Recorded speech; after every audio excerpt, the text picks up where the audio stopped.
moving the structures from the site. This plan does not add any new infrastructure. It's just repurposing what currently exists. And again, promptly cleaning up the site because unfortunately we've been waiting a long time for those mobile homes to be removed and for the issues that they may contain to be addressed. So this would accelerate that. There's no reason why this property should remain deteriorating for another 5 years. Again, keep in mind it could be even longer if there is litigation or other issues that delay the process. And so we can help to address these challenges in the short term. We partnered with the city to come up with a structure that achieves all of these goals. And we're really thankful for all of you who have come out to support this as a win-win for all of us and for all of the surrounding communities that are impacted by these properties. So I think with that, I do want to address, I know there are probably a lot of questions. What'd you say? Oh, okay.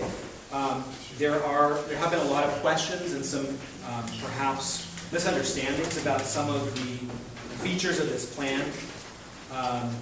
I've heard questions about how much the Anza campground generates versus Campland.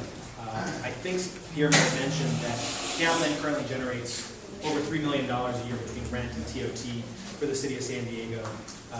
The Anza campground, because it's a management agreement rather than a lease, it's currently generating around $1 million or so. But the reality is that management agreement is not able to address any of these challenges that I've mentioned with the site. And so it's not really an apples to apples comparison to say, well, what does it make today versus what does it make under this plan? Because this plan includes all of those benefits and addresses all of those challenges. That's not being addressed under the current management agreement.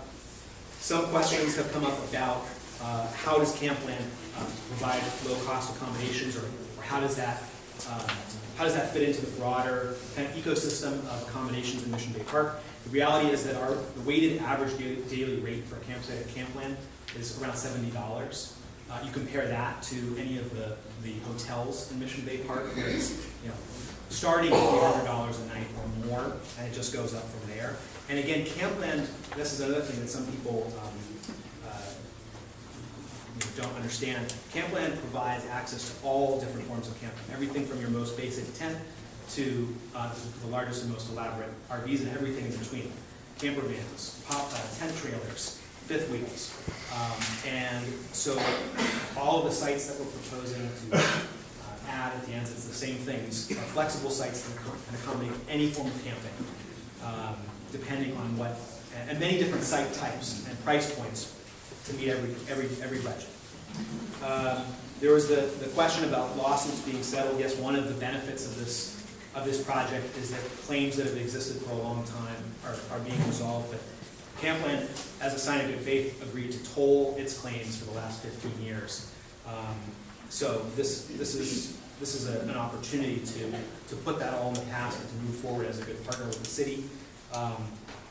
The short term, there have been questions about whether this somehow prevents or precludes or extends the timeline for the long-term fees. I think I've addressed that.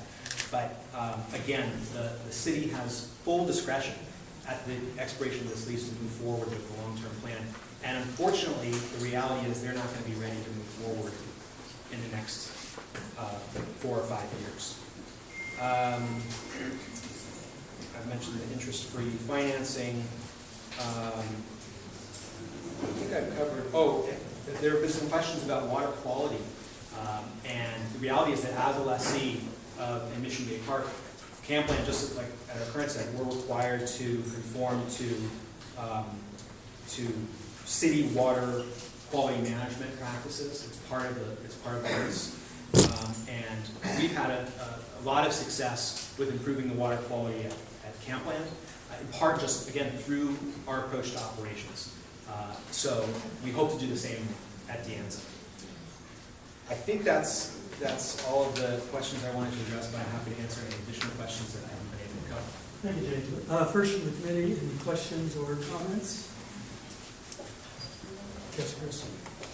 Yeah, I had a question about whether, and maybe this is for, I don't know, for you, Jacob, or for Mr. Saladin, but has the city consulted with the Coastal Commission to know if any of the activities that have been outlined in your plan would trigger Coastal Act review? Specifically, Section 3106 of the Act defines development pretty broadly in terms of changing the density or intensity of use of an area, as well as handling of hazardous materials, those kinds of things. So has there been any consultation to know whether that needs to happen before anything can go forward? That's a great question. I think is probably best posed to the planning department and to city council. I mean, Jacob. That's a really good I'm Alyssa Good, I'm the deputy director in the planning department. So the lease agreement, the lease amendment and the agreement does not bypass any requirements of regulatory permits or coastal commission permits or approvals, nor does it bypass any city requirements for permits, either over the counter or otherwise discretionary. So you've actually had a consultation? We have not had a consultation, but this does not bypass any of that process.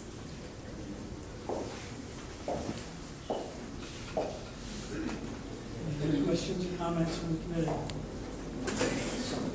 Okay. And again, thank you all for being here.